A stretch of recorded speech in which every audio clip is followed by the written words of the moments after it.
Okay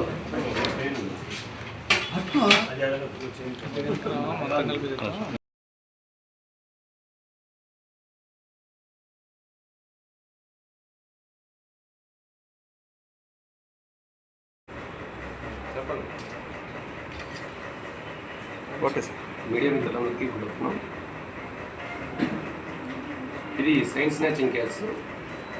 యాక్చువల్గా ముద్దాయి పేరు షేక్ కృపారావు. ఇతనితో పాటు ఇతను అసోసియేట్ మల్లెల కొండారెడ్డి కూడా ఉన్నాడు. ఇతను దొంగతనాలు చేస్తే ఆ ప్రాపర్టీని మల్లెల కొండారెడ్డి అని ఏటు ముద్దాయి తీసుకుంటూ ఉంటాడు. ఈ సంవత్సరం జనవరి 3వ తారీఖున జైరామ్ విజయలక్ష్మి అని ఆర్యవైశ్య వర్గానికి చెందిన ఒక మహిళ, 60 సంవత్సరాల మహిళ, ఇక్కడ వెంకటేశ్వర స్వామి గుడికి వచ్చి వాళ్ళ బంధువు బైక్ మీద బ్యాంక్ కాలనీలో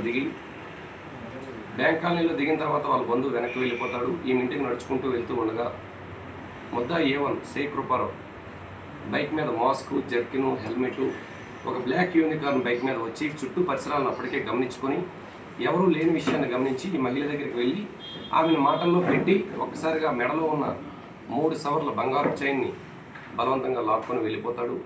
దీని మీద ఆ రోజు FIR కట్టడం జరిగింది. అప్పటి నుంచి కూడా ఇతను చాలా మోస్ట్ వాంటెడ్ ముద్దాయి. ఇతని మీద ఆంధ్రప్రదేశ్, కర్ణాటక రాష్ట్రాల్లో 36 కేసులు దాకా ఉన్నాయి. ఈ చైన్ స్నాచింగ్ కేసులు కానీ, బైక్ దొంగతనాలు కానీ, గాంజా కేసులు కానీ 36 కేసులు ఉన్నాయి. అదేవిధంగా ఇతనికి సహకరించే కొండారెడ్డి మీద కూడా ఆంధ్రప్రదేశ్, కర్ణాటక రాష్ట్రాల్లో 42 కేసులు ఉన్నాయి. అప్పటి నుంచి కూడా మా యొక్క టీమ్స్ 2 బృందాలుగా ఏర్పడి SI సోమేశ్వరరావు ఆధ్వర్యంలో ఒక బృందం, SI హజరత్ ఆధ్వర్యంలో ఒక బృందం ఏర్పడ్డారు. ఇతను బెంగళూరులో రెగ్యులర్గా తిరుగుతున్నాడనే సమాచారం కూడా పెట్టుకున్నాం.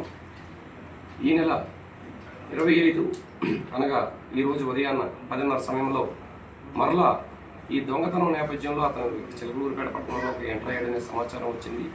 బస్ స్టాండ్ దగ్గర అతన్ని మరియు అతని అసోసియేట్ని ఇద్దరిని కూడా అరెస్ట్ చేసి అతని దగ్గర ఈ 3 సవర్ల బంగారు చైన్ని ఇంటాక్ట్ రికవరీ చేయడం జరిగింది. ఈరోజు రిమాండ్కి పంపిస్తాం.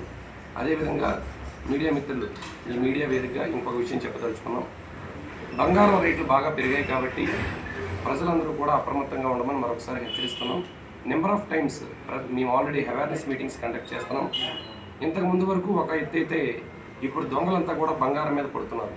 అది వేసవికాలం, సరైన జాగ్రత్తలు లేకుండా ఇంట్లో బీరువాల్లో పెట్టి అక్కడే తాళాలు వదిలిపెడుతున్నారు. కొందరు ఇంటికి లాక్ చేసుకోకుండా బయట పడుకుంటున్నారు.